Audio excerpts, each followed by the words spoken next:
Good morning, everyone, and welcome to this week's Live in Leesburg. Today we're at the Thomas Balch Library, which is a history and genealogy library owned and operated by the town of Leesburg. Today we are joined with staff members George and Laura, who are going to give us a little bit of a tour and explain some of the resources that are available at the library for you to use. So go take it away. Hi, welcome to the Thomas Balch Library. My name is Laura. I'm the curator of manuscripts here. And we just want to tell you a little bit how you can come in and use our collections to do genealogical research. We are a history and genealogy library, so unlike the Rust Library that's very nearby in Ivory Park, all we have is history and genealogy. Unlike the Rust Library, anyone can use our collection. You don't have to have a library card with the Loudoun County Public Library System, and you don't have to be a town of Leesburg resident, which are two things that people sometimes think you have to have. All you have to do is come in, and one of our helpful staff will greet you, like George. Good morning. How are you all doing? And they'll ask you to sign in on our statistics sheet. And this just helps us know who comes to the library and what you're interested in learning about. Here you can ask our staff, who are all very highly trained, librarians, historians, and genealogists, what you're interested in looking for, and they're going to help you find the best resources. But so you have an idea of what we have, I thought we'd take a little walk around the library and I'll show you what we have going on. Okay. Great. And while we're continuing, feel free to ask any questions that you may have. We will do our best to answer any questions regarding anything that you're seeing during today's Live in Leesburg. So one thing we have that's really useful for many topics and can be great if you're just a little bit interested in the history of our area is microfilm. So microfilm comes on reels, and it is usually used for things like records, court records. The census used to be on microfilm, still is, and newspaper. So we've pulled up an example of some newspaper from, let's see, 1847, and it looks like there's an interesting murder trial. And a railroad that's going in Louisa County. So all sorts of interesting things. We have newspaper that goes back into the 18th century and up into the present. So I think the latest we have is 2015 for the Loudoun Times-Mirror, and we'll be getting some more soon. So if you were looking for a marriage announcement, a birth announcement, a news story, a photo of yourself when you were in 5th grade and you happen to be in the paper, we're going to have it here and we're happy to help you find it. So let's keep going. So a lot of people remember this room when the Balch Library was the Leesburg Public Library. A lot of people have really great memories. The building was constructed in 1922 and served as a public library for a number of years. So a lot of people have very fond memories of this room. One thing you can do in here if you're in Leesburg, and you just need to check something on the internet or check your email and you don't happen to have your phone with you, we offer free internet service. We also have Wi-Fi in the building. And we are a great place to come do some quiet work, even if you're not doing research. On our computer terminals, we have Ancestry Library, which is like Ancestry.com. We also have resources like Fold3, which is a fantastic way to find military records about ancestors. If you come in and you're not really sure about your genealogy, you maybe don't really know anybody past your grandparents, which is pretty common, we might sit you down with Ancestry and just see what we can find to get you started.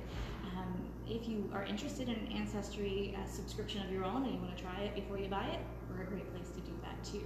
We also have subscriptions to literally hundreds of newspapers online. So if you are interested in finding some newspaper information that's not local to Loudoun County, we're going to be able to help you with that. We also have international records on our online resources. It just depends on what you're looking for. Just ask. That was the question. If someone wants to research their family but they're not originally from the Loudoun County area, can you still help with those services, or is it only local? Absolutely, we can help. One great thing about Loudoun County that a lot of people don't realize is even in its very beginning, back in the 1750s, people came here from somewhere else and then they went somewhere else. So we've always been sort of a transitory area. A lot of people settled and stayed for the last 300 years, but a lot of people didn't. So we have records from all the places those people came from and also from all the places they went to. We try to be comprehensive and help people do that. We also have an increasing number of international records. Things like German parish registers or books that help you understand how to research different Chinese names, depending on what part of China you're from. huge variety of different things that we can help you with. We may not have everything you need, but one thing that we do is interlibrary loan. So if there's a book out there that'll help you, we're happy to request it for you. All right. So let me show you a couple things in here that are kind of neat. One thing that we get a lot of questions about as, I'm just going to grab one, as high school reunion season comes up, we have yearbooks here, and people can come in. If you went to high school or you know someone who went to high school in Loudoun County or Leesburg, we may have their yearbook. If you want to find embarrassing photos of your parents and grandparents, this is a great place to come. Yearbooks are also fantastic because they have everybody's name, and they also have ads, which tell us a lot about local businesses. So sometimes if you're looking for information about a local business, we can find an ad for it in a yearbook that we wouldn't be able to find elsewhere. I'm going to show this properly later. Other things we have that are very local are stuff like phone books. A lot of people think, why would you keep phone books that are old? But these can tell us who lived where, what their business was. It can tell us a lot about how Leesburg has changed. We do only have them going back into the early 1960s. We're always on the lookout for more. So if you come across a phone book from like the 1950s or the 1940s, let me know.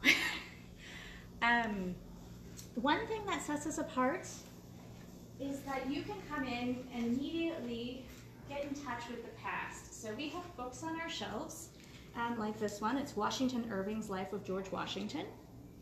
And this one happens to have been published in 1856 in this case. Wow. So this is just on our shelf. If you want to come and touch something that's more than 100 years old, we can help you with that.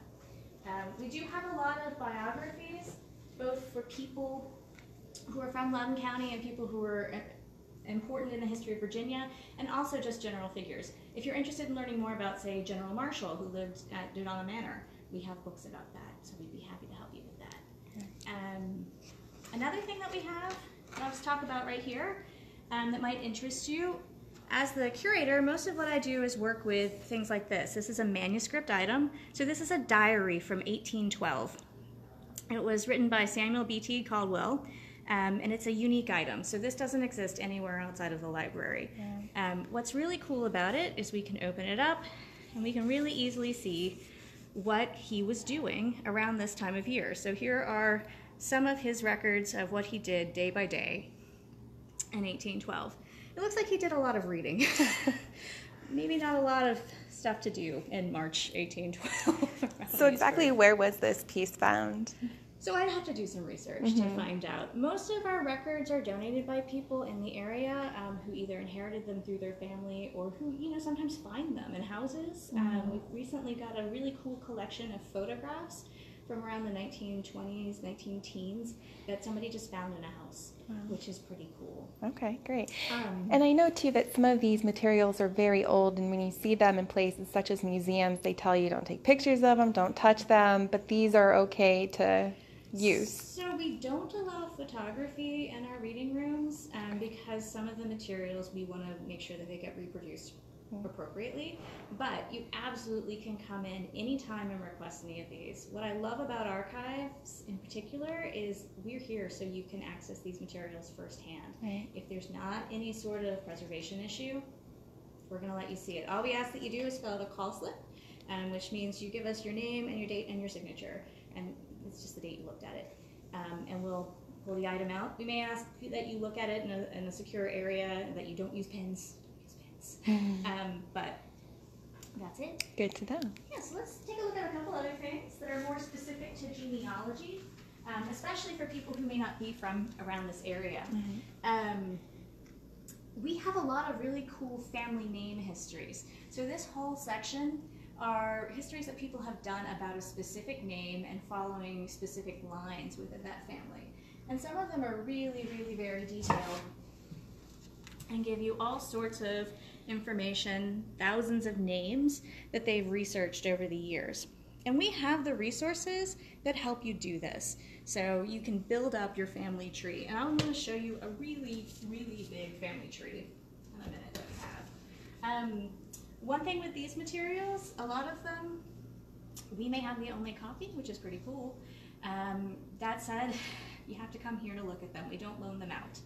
You can't check books out in most cases. We have a few local histories that you can check out with the Loudoun County Public Library card because we have an agreement with them that allows you to do that. But the majority of the books plan to come and look at here. We can make copies though. Okay, all right, good to know. So, two more things. So we mentioned a little bit about doing research about people who are not from Loudoun County. We have lots of records and books that help you find out how your family got to America. So one thing that's very handy are passenger and immigration lists, ships lists that actually say who came in on what ship in what year. So if we can figure out when someone got here, we can start tracing them forward from that time. Sometimes it's really fun to get to see what ship your ancestors came on, then go see if you can find a picture of the ship and really understand their experience, Right. which is cool.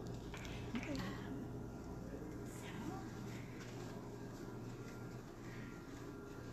One other thing that's really very helpful are indexes to local records.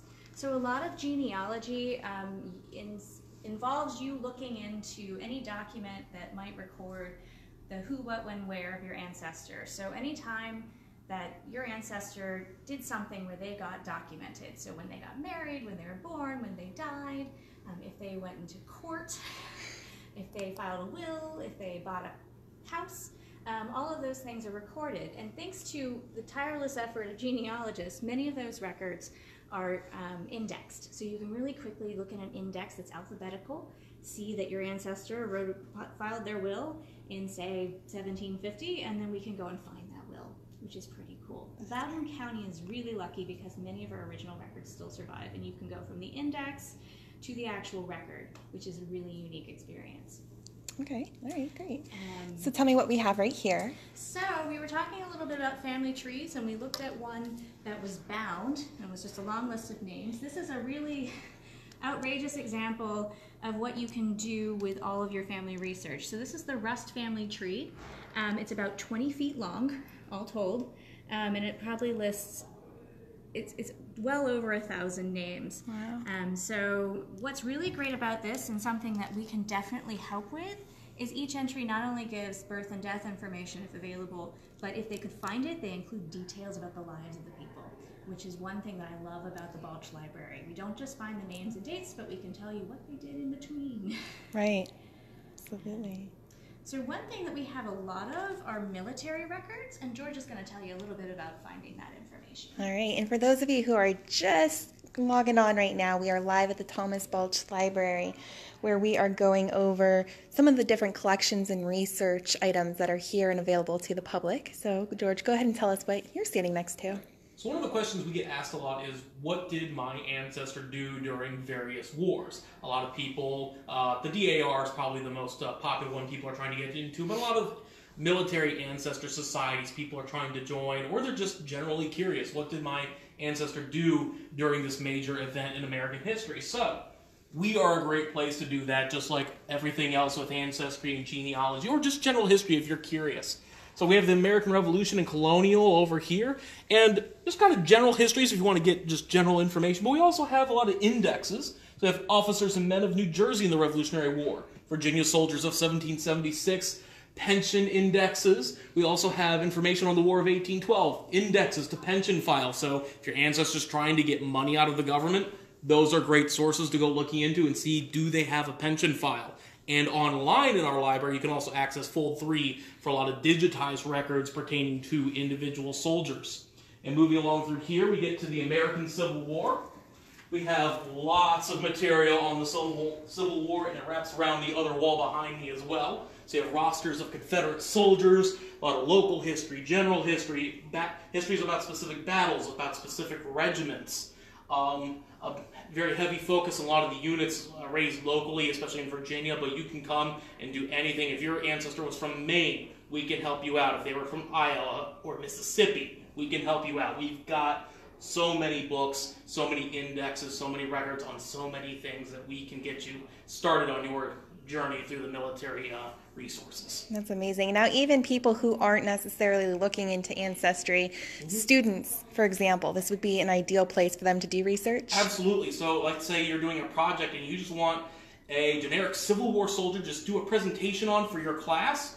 Come on in, we'll have stuff. So if you're doing, say, Joe Smith of the 7th Tennessee Infantry, we can find something in here about them and help you with your presentation. Maybe even able to find you some pictures of people in that unit, or maybe even of, did I say Joe Smith? You did. Joe Smith. Okay, great. All right. And now a question is, how often are you updating the records? How often are you getting new records here at the library? Constantly. Constantly? We add things pretty much weekly. Okay. And one issue that we have that we've recently been working towards is finding more space for new books. Sure. We do actively seek suggestions. If you know of something that you'd like to use that would be helpful, let us know. Otherwise, we're just keeping an eye on what gets published. And if you have old records, including anything from phone books to diaries, let us know, because we may be interested. Okay, great. Well, again, thank you so much for taking the time to share with us everything that the library has to offer. What are the hours of operation? So our hours vary. We're open 7 days a week. Monday we're open from 10 to 5. Tuesday we're open from 10 to 8. Wednesday we're open from 2 to 8. Thursday and Friday we're open from 10 to 5. Saturday we're open from 11 to 4. And Sunday we're open from 1 to 5. All right, perfect. And there are a number of events that are coming up at the Balch Library, including art exhibits that take place every single month. So if you are around and if you've never been here, even if you have been here, don't hesitate to visit. It's a great location, lots of great opportunities for you here at the library. Again, thank you so very much to the both of you. If anyone has any questions, feel free to post them in the comment section below and we will answer them throughout the day. Until then, we hope to see you soon.